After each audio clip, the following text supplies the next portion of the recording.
Bombay high court ने एक अहम फैसला देते हुए मुंबई बम धमाके जो ट्रेन में हुए थे 2006 में, माना है कि जितने आरोपी पिछले 19 सालों से सज़ा काट रहे थे वो उसके लिए रिस्पॉन्सिबल नहीं है। जो प्रोसिक्यूशन है वो अपना केस प्रूफ नहीं कर पाया।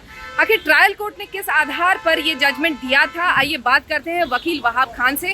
वहाब जी, आप आर्ग्यूमेंट कर रहे थे अदालत में ट्रायल कोर्ट में, तो ट्रायल कोर्ट ने किस आधार पर ये जजमेंट दिया था उसके बारे में बता दें।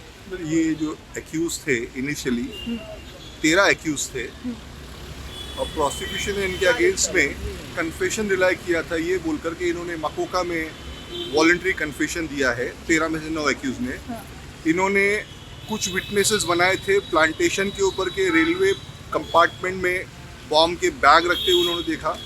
कुछ विटनेसेस बनाए थे ये क्लेम करते हुए टैक्सी ड्राइवर्स को कि हमने इनको ट्रांसपोर्ट किया वीटी स्टेशन तक, चर्च गेट स्टेशन तक। कुछ विटनेस उन्होंने बनाए थे कि हमने मोहम्मद अली के घर में इनको बॉम्ब बनाते हुए देखा।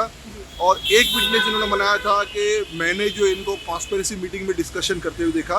और कुछ विटनेस से रिकवरी डिस्कवरी के ऊपर आरडीएक्स, इलेक्ट्रॉनिक सर्किट्स, ग्रेन्यूल्स और दूसरे आइटम्स का। आज हाईकोर्ट ने उसका वर्डिक्ट दिया है। पूरा प्रोसिक्यूशन का केस कोर्ट ने डिस्कार्ड किया। कन्फेशन इनवॉलंटरी था, टॉर्चर था, विटनेसेस जो थे वो 100 दिन बाद आए एंड रिलायबल नहीं थे। रिकवरी डिस्कवरी जो है वो कायदे के हिसाब से नहीं की गई। और आज 19 साल बाद इस केस का फैसला हाई कोर्ट से आया। ट्रायल कोर्ट ने इसमें से 5 लोगों को डेथ सेंटेंस दिया था, फांसी की सजा, बाकी 7 लोगों को उम्र कैद दिया था। एक एक्विटल हुआ था।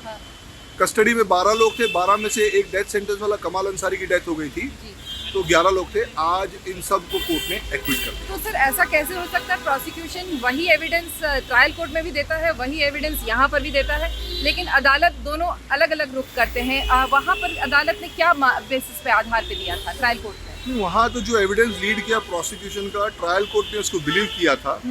जब हाई कोर्ट में जुडिशियल स्क्रूटनी हुई तो अपीलेट कोर्ट ने पाया कि भाई ट्रायल कोर्ट का जजमेंट जो है वो सही नहीं है। आज उन्होंने उसको पलट दिया। सर, तो अभी जितने आरोपी हमने देखा कि 11 जो हैं वो अलग अलग जेलों में हैं, तो अब प्रोसीजर क्या रहेगा, कैसे वो कब तक छूटेंगे? क्या सब बाहर आ सकते हैं या कुछ के खिलाफ अभी भी दूसरे कुछ केसेस चल रहे हैं? हाई कोर्ट का ऑर्डर आज शाम तक जो है कंसर्न जेल में अमरावती, नागपुर, नासिक और यरोड़ा पहुंच जाएगा और पर्सनल बॉन्ड पर उनको छोड़ने का ऑर्डर दिया है। सारे एक्यूज छूट जाएंगे। इसमें से सिर्फ फैसल अतौर रहमान शेख, उसके ऊपर एक और केस है जिसमें उसको बेल करवाना पड़ेगा। ओके, तो अभी वो बस बाहर नहीं आ सकते, बाकी सब के सब बाहर। शुक्रिया सर। तो ये थे एडवोकेट वहाब खान जो बता रहे थे कि इस पूरे मामले में किस तरीके से ज़्यादा जो एक्यूज हैं वो बाहर आ सकते हैं। सिर्फ एक है जिसके खिलाफ दूसरा एक केस चल रहा है, इसकी वजह से वो बाहर नहीं आ पाए।